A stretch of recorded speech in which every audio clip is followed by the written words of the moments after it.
Most debates about the future of artificial intelligence picture it living out in the ether, inside massive, abstract data clouds, or negotiated in the sterile rooms of diplomatic summits. Artificial intelligence and global power manifest physically in a perimeter of asphalt, substations, fiber ducts, and traffic lights. The local city intersection is the specific terrain where abstract technology becomes a lived reality. Look beneath the pavement and you find a strict convergence point. 6 distinct layers of the global tech stack: 5G nerve networks, grid power, silicon edge chips, data memory lakes, municipal capital, and physical battery minerals, all crash together inside a single municipal boundary. A semiconductor fab might concentrate 3 of these elements. A data center has 4. But only a smart city packs all 6 into one space and adds one crucial factor no data center has: millions of captive human citizens going about their day. You can reroute a supply chain or bypass a shipping port, but a population cannot opt out of its own daily municipal infrastructure.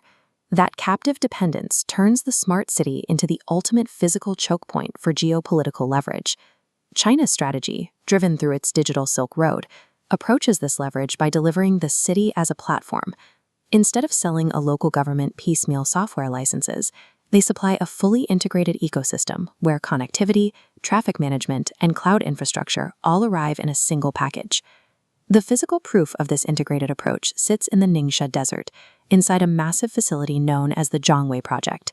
In early 2026, state developers wired a 500-megawatt solar farm directly into a massive cluster of data computing facilities. By bypassing the public grid entirely with dedicated transmission lines, they established a computing cost structure that congested Western power grids simply cannot match. Meanwhile, the American model fragments that urban infrastructure across dozens of private corporate vendors. The city's digital life is split into proprietary silos, meaning local governments often have to pay suppliers just to access their own telemetry. If data centers act as the city's brain, the physical manifestation of this Western model plays out on the street.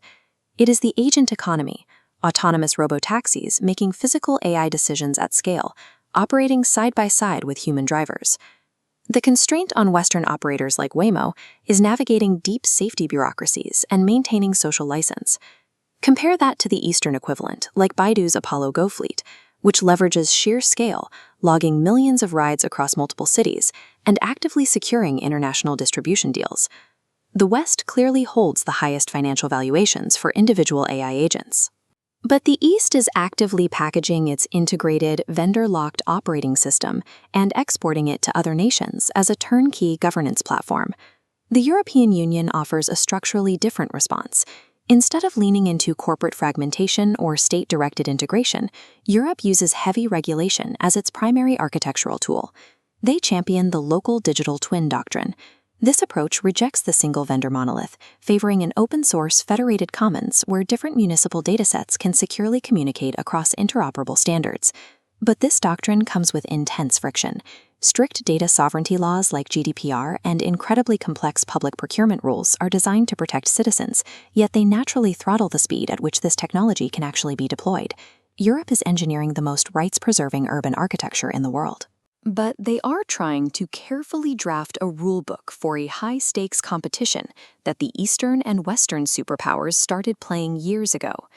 Beneath all the asphalt, cameras, and fiber optic cables lies a single heavily contested question: who actually owns the city's data exhaust? 3 models are already locked in. The East treats this data exhaust as a strategic state asset.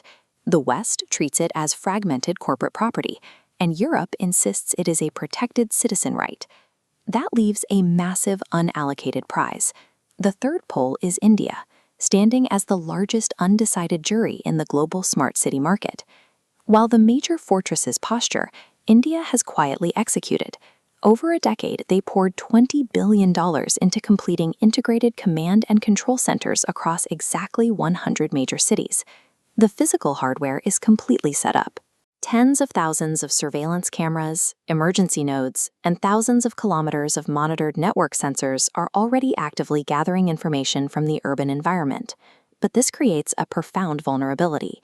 India built the entire physical perimeter, yet they have not firmly committed to a specific software stack or vendor allegiance to actually run those 100 command centers. Geopolitical leverage now shifts to the superpower providing the operating system for the unaligned world. Installing the digital blueprint for a city's daily life is the ultimate act of strategic lock-in.